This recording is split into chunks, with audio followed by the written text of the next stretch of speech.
Welcome to Chavano Outdoors. I'm out here for a quick little hike. It's a very chilly January day, but I'm just out here testing out a new pack and some gear. And I also wanted to talk about some gear changes that I do during the winter time versus summer. It's so cold out today, the rhododendron leaves have all curled up and they just look wilty. It's so weird. It's crazy.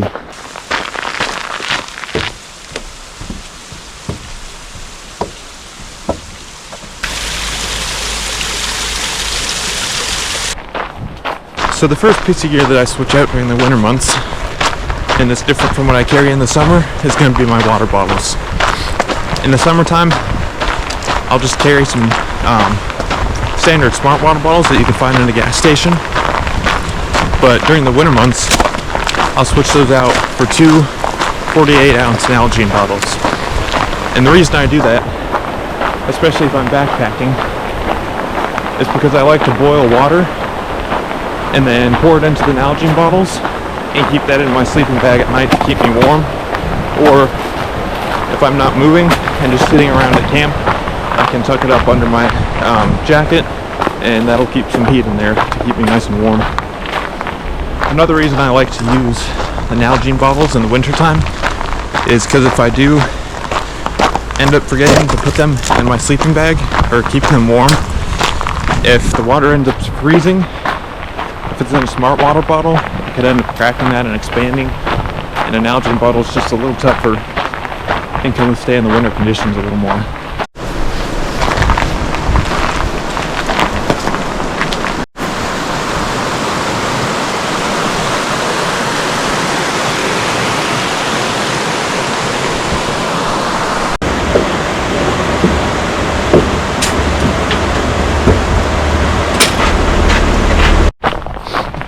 The next gear item that I switch out in the wintertime is going to be my footwear. In the summer, I like to use a nice breathable, lightweight trail runner. Something like the Hoka Speed Goat or the Topo Pursuit or Ultra Lone Peak. But in the wintertime, the worst enemy is going to be wetness and water. So in the wintertime, I switch out to a lightweight trail running boot. Something like the Ultra Lone Peak All Weather, or something like the Hoka Kaha Vortex. So those are all lightweight waterproof options that I can use in the wintertime, and that'll keep your feet nice and dry, but still let them breathe. And then if you pair that with a good pair of wool socks, you'll be set. I have my Ultra Lone Peak All Weather down to 5 degrees in Colorado in the snow, with a pair of Darntiff socks, and they were perfectly warm.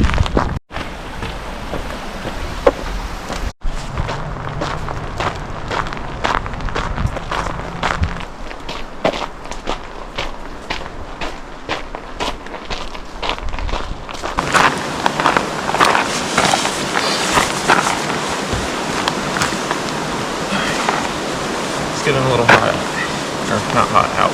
I'm getting a little warm. I'm gonna take my puffy jacket off.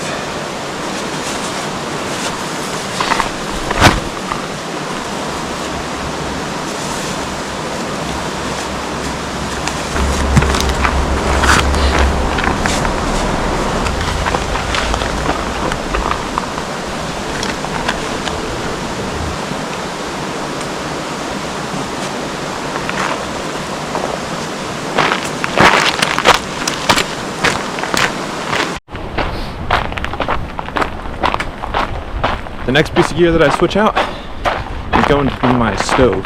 So in the warmer months, I usually just use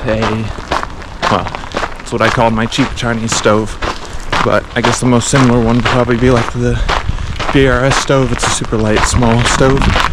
But the problem with that is that when it gets below freezing, or if you're in high altitude, it can sometimes affect the performance of that, and it won't work very well. So during the colder months, I switch out and I'll use my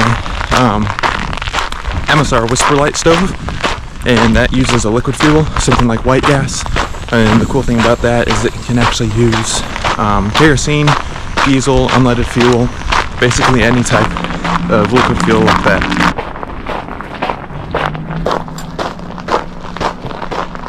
The next thing that I switch out in the winter months compared to warmer months is, well, it can be dependent on the trip, but I prefer to hammock camp in the summer.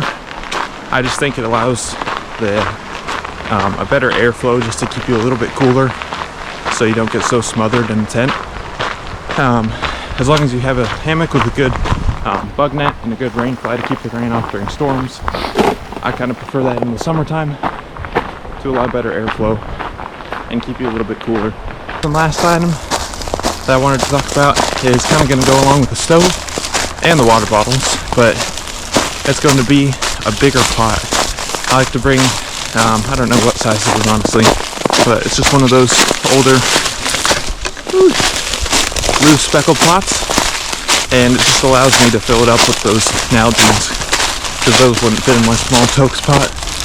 So that just allows me to boil the water in one batch instead of a bunch of small batches.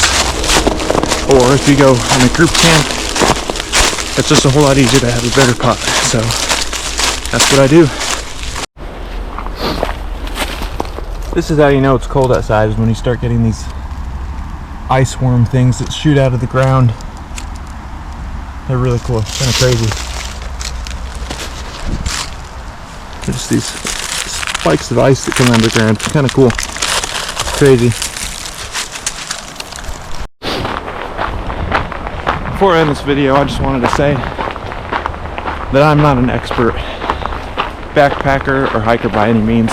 You know, I've grown up doing this my whole life, and I love doing it, and I've done a ton of research, and I just wanted to say, make sure you do your own research, and make sure you do what's right for you. Don't just listen to any person on the internet. Do your due diligence and make sure you get the right gear for your needs. If you enjoyed this video, let me know down in the comments. Let me know if you want to see more videos kind of like in this format.